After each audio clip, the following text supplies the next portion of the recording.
What's up, guys? Welcome back to the channel. Today I'm going to be doing another overview of the SI, a little walk around. I did one as my first video for the channel, but I've done a lot of stuff since then, so I'm going to update you guys on what I did so far. So we got the SI right here. For those of you who are new to the channel, this is a 2011 Civic Si FG2. First thing you guys will notice, I got the VMS wheels up front. They're 15 by 8s. To make them fit, I had to get a EM2 caliper and a RSX base rotor on there just because the stock ones will rub. As you can see, even going to a smaller one, it is pretty close to the caliper there. So when I did my last dyno video, the calipers were rubbing on the wheels since it goes down to about a 13 in there actually. So keep that in mind if you're gonna get most 15s, definitely the VMS 15s, you gotta get smaller brakes for it. Under the hood, got a couple things to show you guys. I painted the valve cover yellow when I did the TSX Cams, so I have a 06 through 08 TSX Cams from the K24A2. Got me a little bit more torque. Feels definitely like a more broad power band. As you guys can see, Boomba mounts, I've had those. RDX Injectors, I've had those. Then right now I'm running my short ram intake at the track. I'm sure you guys have seen on Instagram and on my dyno video. I do a velocity stack through the headlight there. I have a different intake that I made for that. I also have the J35 Throttle Body. I got that from the junkyard from an old Odyssey, like a 06 or something. So I have that on there, K-tuned thermal gasket as well. Since then I've done a stage 3 clutch. I got these Acuity shifter cable bushings here. I also did the transmission detent springs inside of there and the gear selector springs. Down once you take this assembly out, you can get to the gear selector spring, so that helps the shifting experience a lot. Along with the stage 3 clutch, I just did an OEM flywheel, and then I did K-tuned slave cylinder there, and then I did the braided line that goes back here down to the K-tuned master cylinder. I believe it's an EM1 style. You're definitely going to need to upgrade the master and slave if you're doing a stage 3 clutch. As you see, the clutch pedal sits a lot closer to the floor than it did with the stock CMC, just because the throw of the stage 3 is a lot different. It still has a really good pedal feel. It's not too stiff. If you guys want to watch my review on the Action Stage 3, you can. I did a detailed review of it. Great clutch. Definitely recommend it to anyone looking to upgrade their clutch no matter what they're going to do with their car. We also have the Acuity base bushings in there for the shifter. I took my boot off just because when I'm at the track going through the gears, when I shift really hard, the plastic kind of comes up off of here, so I just have it taken off for now because I went to the track last week. As you guys can see, I just cut the bumper. I just cut out the little cutout part there. I left most of the bumper intact, just cut out the bottom there, but you can see I got the K-tuned 3-inch exhaust right there. Polished it up a little bit. Looks really good from behind since I got the whole bumper cut out. Still have the 3-inch test pipe, don't have the header yet, but the header is on the way. I just ordered it from Hard Motion, so that should be getting here within the next week or so. So I'm gonna get it back on the dyno after I get the K-tuned header on there. See exactly what she makes. Last time only made 177. Like I told you, the calipers were causing that issue up front before. I also have Insaneshafts 500 horsepower axles. Not actually 500 horsepower axles though, because I blew a passenger side axle at the quarter mile a couple weeks ago. So I have the driver's side in, but the passenger side is just an O'Reilly axle. Took that to the track again, it did great. So I'm not completely sold on the Insaneshafts. You can get them if you want, but I don't know. I wasn't preloading the clutch, so that's probably why that passenger side failed on me. As you guys can see right now, I'm pushing 175,000 miles. I got the car about 3 years ago at 110, so definitely been using this car a lot. It's held up great, so part of the overview today, we're gonna do a 175,000 mile review. I'm gonna let you know pros and cons of this car as a daily driver. Pretty much all pros, but either way, I'm gonna let you guys know what I've experienced from 110 to 175. If you guys are looking to get this car used, definitely recommend getting it around the 100,000 mile mark if you can find them. I know a lot of them are really high mileage, but you can find them for sure. You got to pay a little bit more for the low mileage, but it's definitely worth it. I do also want to mention that when I first got the car at about 113,000, I put on Raceland Ultimo coilovers. See if we can see them.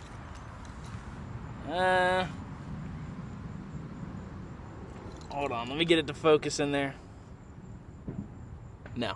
It's at like a perfect height right now. The front's super low with the 15s. But it's definitely drivable still since I took all the plastics underneath off. Bumper is super flexible.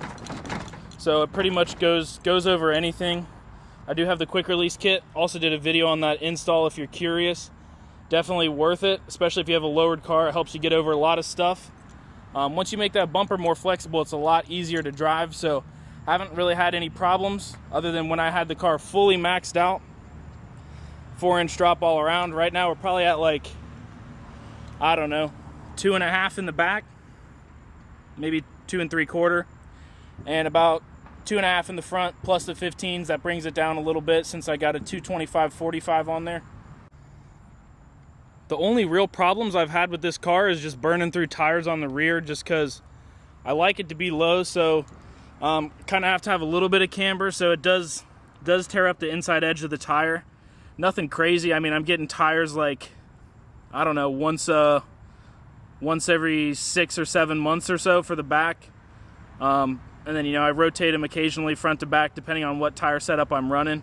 I have gone through numerous sets of camber arms because they always keep breaking. The bushings keep just going out. So I have some K-tuned camber arms coming. Gonna raise up the rear, take out the camber all the way. Hopefully that increases my track times a little bit too. I have to say, definitely don't buy Godspeed camber arms. Don't buy Spec D camber arms, because those are the two that I've had the bushings come out. So definitely just pay for it once. Don't keep changing them like I've been doing. Definitely a big mistake. So get SPCs, Skunk 2, K-tuned, anything that's good quality. It's 4th of July, by the way, so you hear a little bit of fireworks. Mechanically, nothing has gone wrong other than the clutch, which is typical for 100. It actually went out at like 165. That's typical.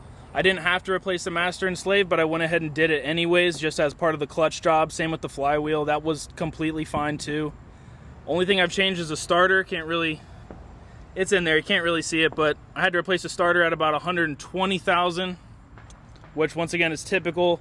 I was delivery driving with this car for the first like 1.5, 2 years that I had it, non-stop, full time. So that's where most of the mileage came from. It's been a lot of city mileage.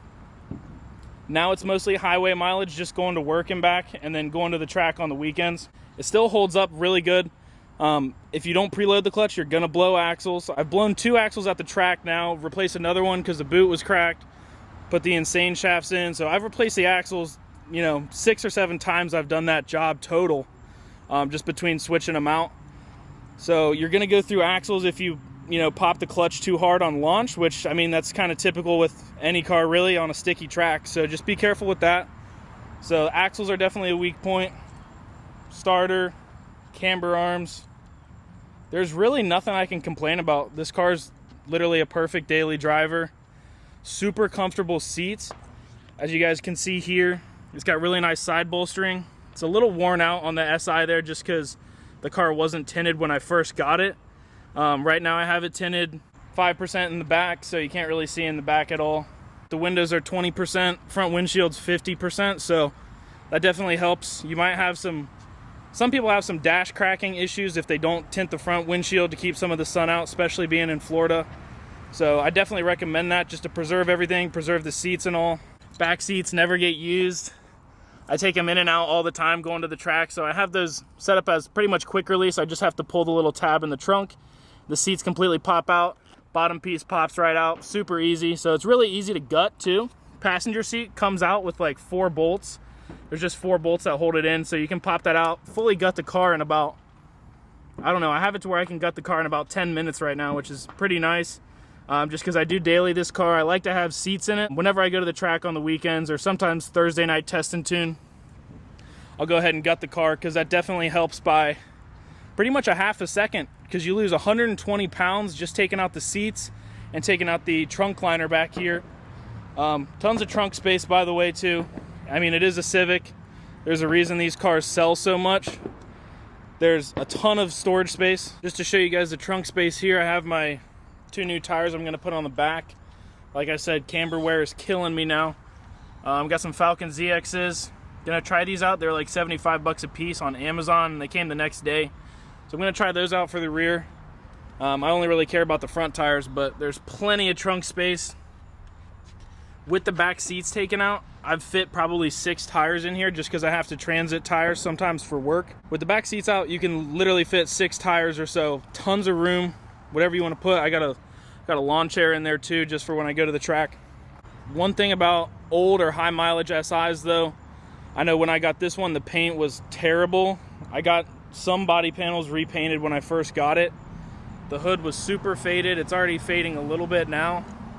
It looks okay, but Florida really just takes it out of the car. I got a little bit of fading on the doors, which I didn't get done. So pretty much I didn't do the bumpers or the doors, but all the fenders all around, the trunk, all that stuff has been repainted by Honda. Since I used to work there, I got a pretty good deal. Don't really know any paint guys around the area now, so I'm just leaving it how it is. It's mostly just going to be a daily / a track car. It's not a show car, so I know it doesn't look the best, but that's the kind of stuff you'll see on a high mileage SI. The paint definitely fades on almost all the colors, I'm pretty sure. Definitely looks good. You can't really see if you can see the pearl. I don't know, there's not really a lot of sunlight. No. Can't really see the pearl on it, but it's got a nice blue sparkle once the sunlight hits it right. But yeah, that pretty much wraps it up, guys. Definitely been a great car since I've had it. I wouldn't want any other car. I almost got a Miata actually. Thank God I did not. This is a way better choice. I would not have had any room. It probably would have been boosted if I would have got that Miata, but thank God that didn't work out.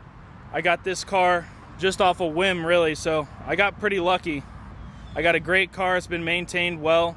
So as long as it's been maintained, it's going to be a decent car. Even if it hasn't been maintained, parts are super cheap. Cheapest parts for any car, pretty much. Super available too. So definitely recommend the Civic Si as a daily driver. Perfect high mileage car to get. Definitely don't be scared. I've seen these go 200, 300,000 miles and such. Even more on the base models. So it's definitely capable. If you beat on it, I'm sure something's going to go wrong with the engine eventually on this car too. I am going to put it with some nitrous in a little bit, so we'll see what happens. Going to get the header first. Make sure you guys stay tuned. If you like this video, make sure you drop a like, subscribe to the channel.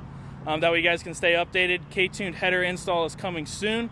Other than that, thank you guys for watching. Hope you guys have a great one. Happy 4th of July. See you guys on the next one.